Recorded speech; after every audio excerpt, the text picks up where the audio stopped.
we're talking about, especially like the tax on annual license for cars, is one that a number of people really said no, this shouldn't have happened. The tax on internet, on the bundles, I mean, people are saying it shouldn't have happened. But for taxes on the internet, I think, remember we had OTT, which was worse than tax on internet. So I think it would be a small relief for the internet users. But by and large is that I think the number of taxation measures, with the exception of those ones, really were good in terms of broadening the tax. Bringing, and this is what we have been saying, that don't bring these new taxes to affect the people who are earning incomes. Rather, let those who have not been paying tax get into taxation bracket. And that's why for me, I was supportive of the fishermen, for example. I mean, these guys, they don't grow the fish, they don't feed it, they don't collect the water, everything is there, they just come and pick and run away. It's like mining gold. So some of those ones are really fantastic. You get to these local beverages, the ones who are making bushera, kaziri, and all others. For the last 5 years, they are not paying a single tax, but partly was for them to break even. And we think after 5 years, they have broken even. So you can now begin to tax. So by and large, I think the taxation proposals were good, except for the ones I have talked about. But I think we can also do better. Especially for me, I think that we are not providing enough resources for tax collector to collect all the taxes. That's how I look at it, because if you look at where URA is and where the businesses are, I think we could do better. There is a conversation on the rental tax and why it's probably more difficult to enforce it, and government has been hard on URA to try and enforce that to generate more revenue, because there's year-on-year growth in the real estate industry. But the incentive in this new budget from the ministry is that if you are an individual, you will pay less than if you're a company that owns property. And that was to try and encourage as many owners of rental houses to be able to be compliant. Yes, and I think, and also is that it has been an area that where we have not put in much effort to collect the money. And I think it's because we don't have a very well planned system. You cannot say plot number 1, 2, and 3, and 4, even here in Kampala suburbs. So it's difficult to understand whether this is a residential, this house is a rental or it's a resident house that you are in. And also is that the proposal was to ensure that the individuals and non-individuals also pay the same amount of tax, because companies were able to offset some expenses from the rental tax, and you as an individual, you can't. So that, for me, that was a good proposal. 20%, it was 30%, was brought to 20%, which is also very good, because when you increase 30%, it is that you are telling those who you are already taxing, please now, since we only have you, let us increase the tax. Vis-a-vis of saying, let us actually look out for more who are actually paying tax. And I have argued, and I have argued, I said, there is no urban center in this country that does not have rentals. Whether you are earning 10,000 out of that rental, it is an income to you. Whether there is an Arcadia who is earning 1 million per month, it is an income for them. You all bought cement and bricks and contracted labor to build those rentals. It was extremely unfair that rental tax was concentrated mostly in Kampala. It is not in Koboko, it's not in Kisoro. And people will urge and say, no, those people are very poor. We can understand that, but that's an income generating activity. That all of us, whether you're in Koboko or in Kampala, we are all trying to put money in our pocket in terms of its proportionality. And as I was saying, 20% of a million, that is 200,000. 20% of 10,000, I mean, that is another 2,000. So for me, is let everybody pay their fair share of tax. And I think that's the principle, one of the canon principles of taxation, paying our fair share of tax. The richer pay more and the poorer pay less. So I really have no objection on that one. All right, let's move to an area of your interest as civil society, which has been equity of the budget. looking at the theme year on year on job creation and wealth creation, does this budget speak to your areas of concern in trying to get many people out of poverty, but also try and provide the necessary infrastructure to grow the economy at the high end and of course? I mean, it would be unfair to say it's not there, really. I mean, and for me, one area has been the parish model, which I've been talking about. That for the first time, you are seeing that an ordinary person, wherever you are, whether in Kampala, whether you are in Koboko or in Isinjiro, an ordinary person at the parish level is going to sit and decide on how they want their money to be spent on by themselves. This is a very good initiative. One is that it is going to address the real problems of the people in their own context and setting. Yes, the money is very little, 38 million per parish. Parishes have got different sizes and populations. Yes, but it is something that can be sorted out. But it's a good idea that can start, and we see how we can improve it. Because later we believe that if we provide these parishes with more resources, then people are able to address their own problems. I can tell you is, you'll find that if you go in a parish, they might want to construct a small bridge, a walkable bridge, than a borehole, because probably they have another source of safe water. But a person in the Ministry of Health, a Ministry of Water will say, for us, we'll budget for boreholes and even for you. So we find that there will be more localized prioritization of resources at the local community, and at the same time, local community is owning the process. The other element is the program approach. The program-based approach, I think, also brings in equity.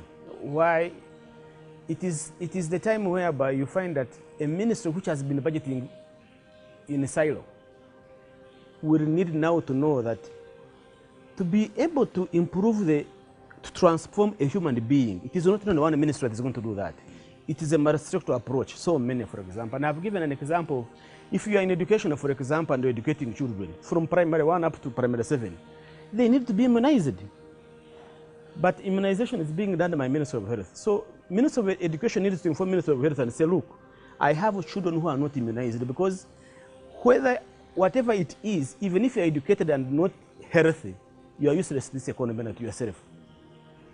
If you are very healthy and not educated, still you are useless to this economy and to yourself. So those kind of approaches we think will help improve, to focus more on transforming human beings than we have been doing it currently. Yes, we could do better. We could do better by, for example, issues to deal with ensuring that we stop wastage of resources. Issues to do ensure that our corruption is still very high. We can address that, ensure that the resources reach the intended beneficiaries, and those who take the resources, we deal with them. We make it so risky for you to deal with public resources. We can also build our capacity to finish projects in time.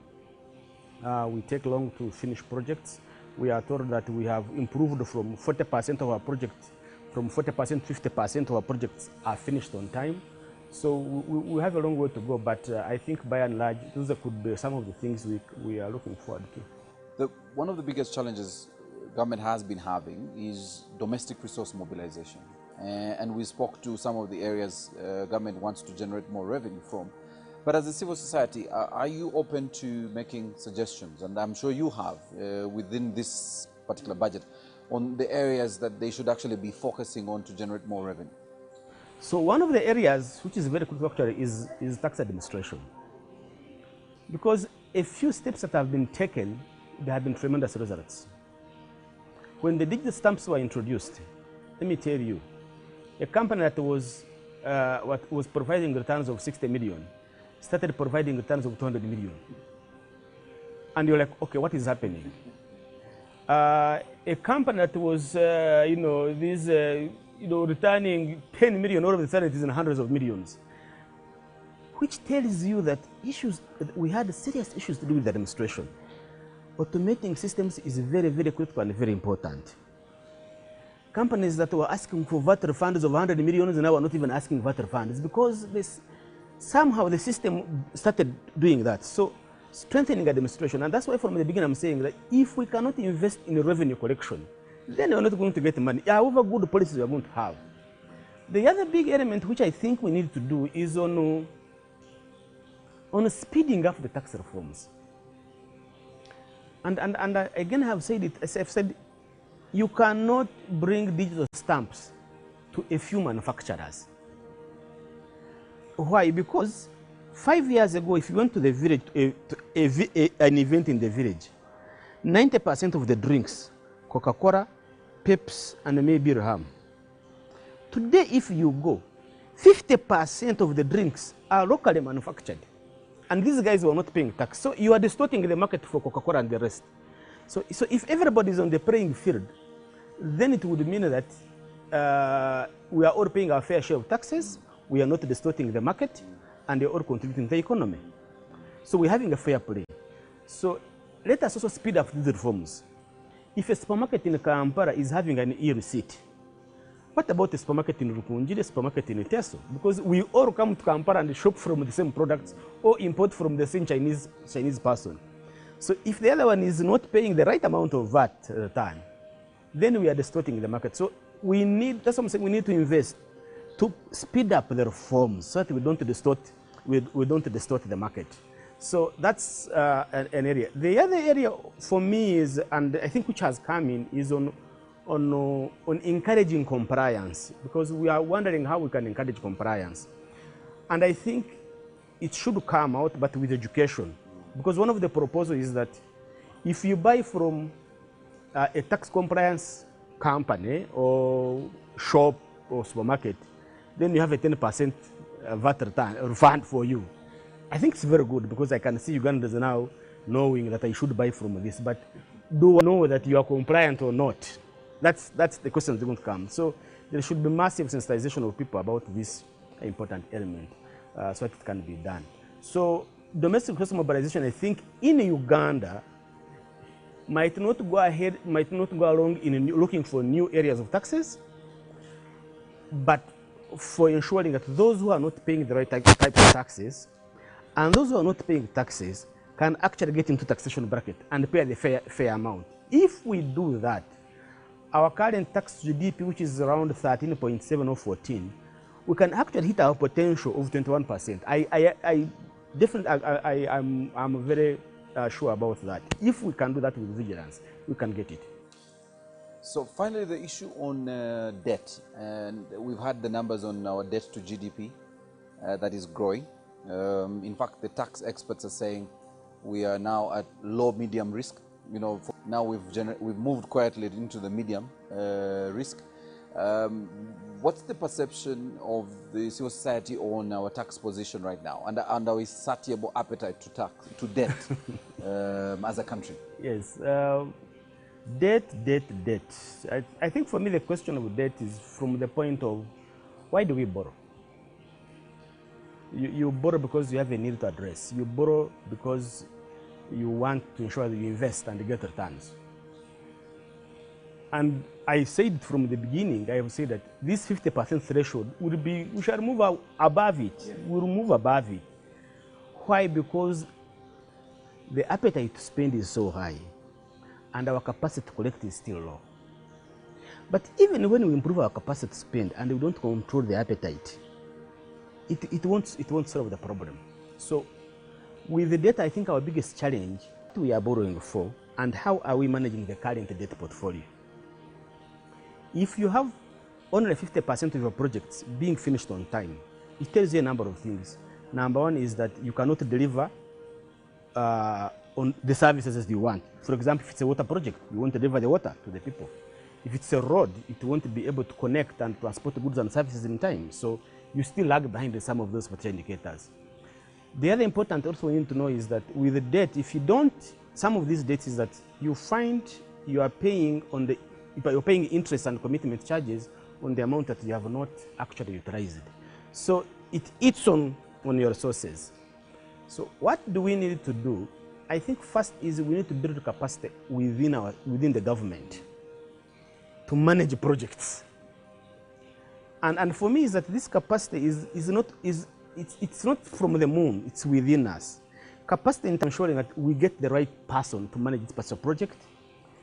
Capacity in terms of we have the right guidelines on managing the project.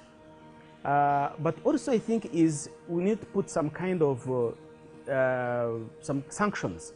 If you're an accounting officer sitting on a project of 5 years, the loan has expired, you have not even implemented 10%, why would government still keep you on the payroll? Some of the things we need to think about and get serious to it.